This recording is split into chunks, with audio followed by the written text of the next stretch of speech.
Yo les bros, nous nous retrouvons aujourd'hui pour la review du chapitre 992, finalement sorti après plus de 3 semaines d'attente. Alors on remercie Scantrad pour leur taf et on replonge sans plus tarder dans les pages de ce magnifique chapitre. Après avoir été éjecté d'Onigashima, Big Mom fait enfin sa réapparition aux côtés de Perospero et Marco qui auront fini par la retrouver. Comme de vieux amis qui se remémorent le bon vieux temps, cette entente soudaine entre les pirates de Big Mom et l'ancien premier commandant de Barbe Blanche n'est pas dénuée d'intérêt. Marco et Perospero se sont bel et bien alliés temporairement pour convaincre Big Mom de rompre son pacte avec Kaido. Il en va de l'intérêt de chacun, Marco pourra espérer alléger la force militaire auquel se confrontent l'Alliance et Luffy en évinçant Big Mom, tandis que Perospero s'assure que son capitaine garde leur objectif principal en tête, le titre de roi ou de reine des pirates. Mais ce n'est pas chose aisée puisque Big Mom elle-même est bien déterminée à conserver son alliance avec Kaido et ça, personne n'a quoi que ce soit à dire. Cela fait plus de 30 chapitres maintenant que leur alliance a été dévoilée et officialisée, cette annonce avait fait sensation sur toutes les mers et dans les hautes instances mondiales. Une alliance d'empereurs, d'autant plus d'anciens Rocks, serait un véritable désastre d'après Garp qui a pourtant vécu les plus sombres moments de la piraterie. Big Mom est donc stricte et sait où l'alliance va la mener, cependant elle sait également que son objectif n'a jamais changé depuis le début.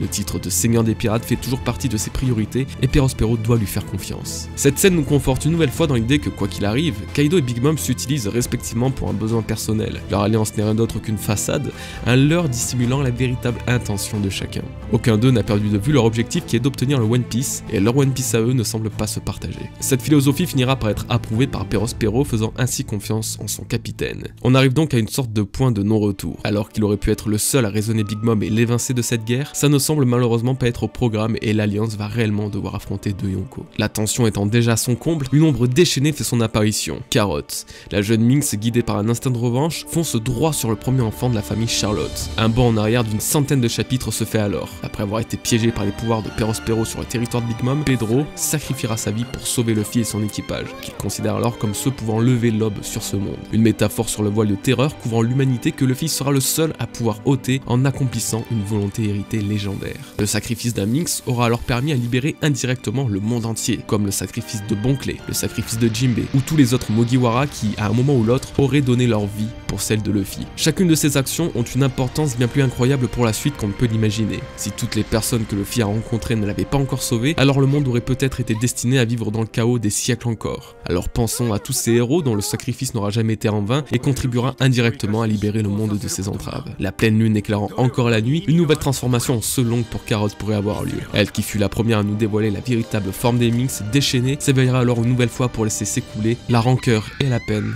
qu'elle a en elle.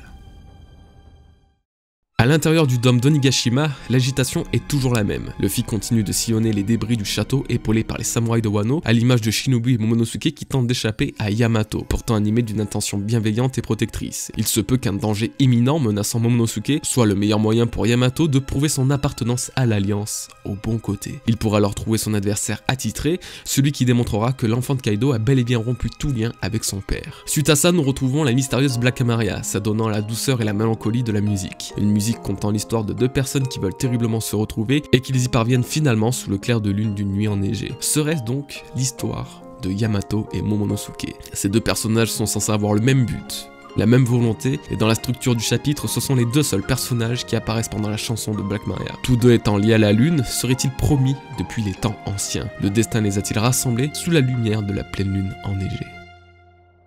C'est le sommet d'Onigashima qui est à nouveau atteint. Le combat fait rage entre les samouraïs et Kaido. Chacun épuisé de leur effort, le grand vainqueur de cette bataille n'est pourtant toujours pas déclaré. L'endurance et la vitalité de Kaido, qui seront à l'origine de sa légende, ont bien du mal à égaler la volonté et la fougue des 9 fourreaux rouges. Animé d'une colère et d'une détermination rarement dévoilées dans One Piece, l'empereur invincible semble pourtant vivre sa première défaite. Mais il n'a pas encore dévoilé tout son potentiel et ça serait une véritable erreur que d'enterrer Kaido sans bête, l'homme qui ne trouve d'égal ni dans le ciel, ni dans les terres, ni dans les mers. Dans sa forme draconique et au pouvoir flamboyant, a changé d'élément en l'espace d'un instant en invoquant non pas un brasier ardent sortant de sa gueule, mais un rugissement foudroyant. Le feu et la foudre sont donc les éléments que peuvent invoquer Kaido quand il le souhaite. Nous l'avons déjà vu avec son Raime Hake face à Luffy qui se traduit comme le grondement du tonnerre divin. Bien que dans le manga la représentation ne mettait pas autant l'accent sur l'aspect foudroyant de l'attaque, l'anime lui a appuyé le lien avec le tonnerre invoqué durant l'incantation. Alors, l'anime aurait-il vu juste ? Kaido utiliserait-il, tout comme son allié Big Mom, le feu et la foudre? C'est une théorie que je devais faire il y a plusieurs mois déjà suite à une révélation banale au premier abord, mais qui aujourd'hui prend un sens totalement différent.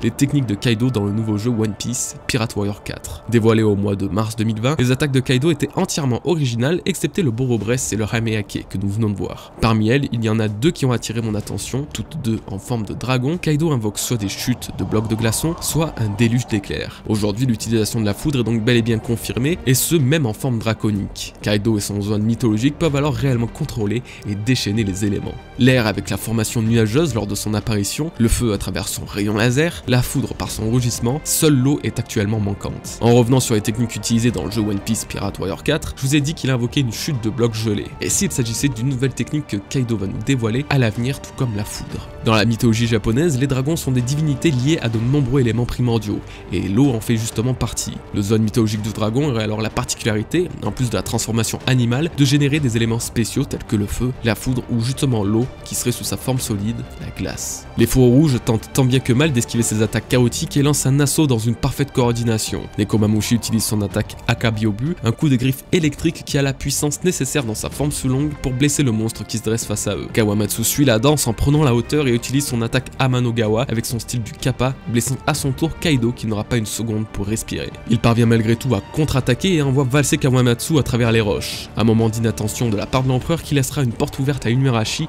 également déchaîné en sulong. De son attaque Inu Hodoshi, la peau de Kaido sera transpercée laissant une blessure béante dont jaillit l'électricité générée par le Minx. C'est au tour des deux frères, Izo et Kiku, de combiner leurs attaques respectives, perçant à nouveau les écailles du dragon. En guise de contre-attaque, Kaido invoque à nouveau son souffle ardent Borobresse, qui sera une fois encore paré, non pas par Kinemon, mais cette fois-ci par Reizo. De son Maki Maki no Jutsu, il absorbera l'attaque de Kaido qu'il retournera finalement contre son envoyeur. Blessé par sa propre technique, l'empereur semble perdre l'avantage qu'il possédait initialement de minute en minute. Il partage ainsi la pensée du lecteur, comment ces hommes parviennent à le blesser alors qu'ils n'utilisent pas les techniques d'Oden, le seul homme lui ayant laissé une cicatrice. Comment ces 9 samouraïs n'égalant pourtant pas la puissance de leur seigneur peuvent-ils se battre avec une telle ferveur et ce avec tant de succès? Peut-être car chacun de leurs coups est porté par l'esprit de Oden dont ils ont hérité. C'est d'ailleurs ce dernier que nous voyons dans un bref flashback, se plaignant de l'indiscipline de ses fourreaux, ne souhaitant pas apprendre son légendaire Nitoryu, le style à deux sabres qui était sa signature, et qui a par ailleurs laissé cette marque en X sur le corps de Kaido. Pourtant, les fourreaux n'ont jamais cessé de s'entraîner et de déterminer qui sera le véritable disciple d'Oden au point d'en frôler la mort. Mais personne n'a compris, que ce soit Oden ou ses fourreaux, qu'il n'y aura pas qu'un seul disciple capable de se tenir auprès de leur seigneur. Leur légende a commencé en étant 9, leur légende perdure en étant 9, et leur légende perdurera encore après leur mort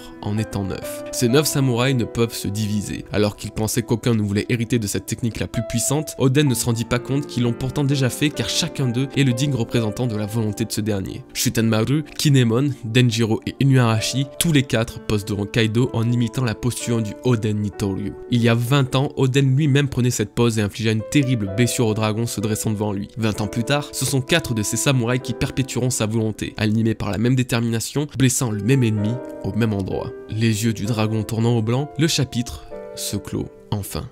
Si l'histoire suit le même cours qu'il y a 20 années, alors Kaido tombera sûrement à terre au prochain chapitre. Nous le verrons se relever en forme humanoïde, ensanglanté après les blessures qu'il a subies. Mais la suite n'aura pas été aussi encourageante. Oden se retrouva leurré, baissa sa garde et subira sa première et dernière défaite de cette guerre pour le destin de Wano Kuni. Les fourreaux rouges vont-ils subir le même futur? Eh bien j'en ai bien peur. Depuis plusieurs chapitres alors, Oda nous montre la suprématie des fourreaux rouges contre Kaido et son équipage. Pour cause, ils se battent tels des dieux et malgré leur nombre et malgré la différence de force, rien ne semble leur résister. Le déroulement du scénario les place actuellement au sommet de la chaîne alimentaire, mais tout ça n'est qu'un leurre. Car si ça continue comme ça, alors Kaido mourra des mains des fourreaux. Or ce n'est pas ce qui se passe habituellement dans One Piece. Les plus gros ennemis, les plus grands méchants, les boss comme nous pouvons les appeler, sont uniquement vaincus par un seul et même personnage depuis le tout début, Luffy. C'est Luffy qui doit battre cet empereur, déjà car c'est une promesse, mais aussi car il doit en vaincre un pour passer au stade supérieur, pour s'affirmer en tant que nouvel empereur également. Ce n'est pas pour rien que depuis le début du combat des fourreaux, Luffy cherche à les rejoindre sur le toit d'Onigashima. Lorsqu'il atteindra finalement le sommet enneigé, les fourreaux rouges seront peut-être déjà tous KO, mais ayant commencé le combat pour que Luffy en reprenne le flambeau. Malgré toutes les lueurs de victoire qu'Oda peut nous donner, je crois profondément que les fourreaux ne parviendront jamais à vaincre ce monstre et que les prochains chapitres serviront à démontrer la véritable puissance de Kaido. Cet homme n'est pas considéré comme invincible pour rien et les prochains événements seront sûrement l'occasion de confirmer sa légende.